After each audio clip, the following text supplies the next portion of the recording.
The holidays are usually a time of joy, festivities, and activities.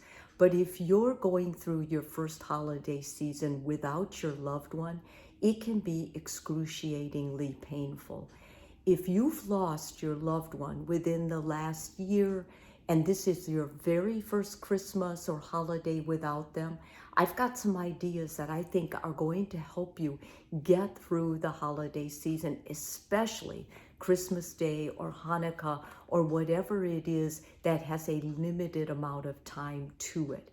Because I think what happens is, especially for people celebrating Christmas, it's one big day and it has so much with expectations, anticipations, traditions, that oftentimes that makes the grief more intense.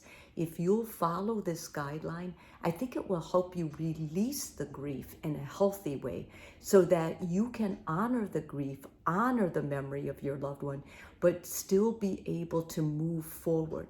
Because denying the grief or trying to act like everything's okay and getting through the holiday season is not what we would want you to do. It's not healthy, and it's not the most loving thing you can do for yourself.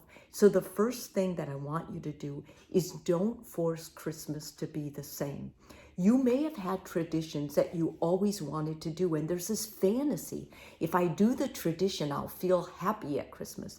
But in fact, that may backfire on you, because a big part of all of our traditions are the loved ones we spent them with. So don't feel bad if you just kind of let some of those traditions go this year. Maybe you'll even want to encourage new traditions, something like getting a change of scenery or going to someone else's house to celebrate can oftentimes lessen the amount of grief you feel and actually help you feel lighter about the holiday and the festivities ahead.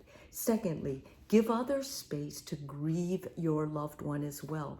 You may have lost a significant partner or parent or child, but whoever was involved in your life with that person lost someone else. If you lost your partner, your children may have lost a parent. If you lost a parent, your children may have lost a grandparent, and everyone grieves differently. You're not going to grieve the same way your partner does. Your partner's not going to grieve the same way you do, and your children all grieve different ways. Give them that space and that permission to do what helps them get through that time, and give them permission to honor their loved one in the way that they feel is fitting for them. Thirdly, it's really important to be patient with yourself. Remember, there's no timeline. Grief doesn't go away because it's a special day, and you can't pack it away. Like, you can't make it not happen. It's important that you honor that grief. You may get up in the morning and feel dreadful, but later on you might feel a little bit better. Go with that. That's okay. It doesn't matter if it's been over a year and you're still grieving.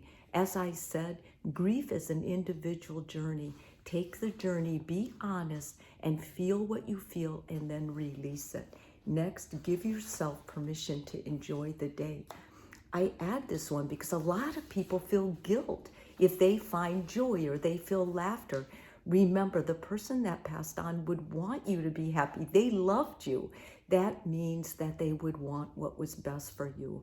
When you're able to see joy in a moment or a day, enjoy that moment. Think of it as a gift from your loved one to you, and really relish it and be grateful for it.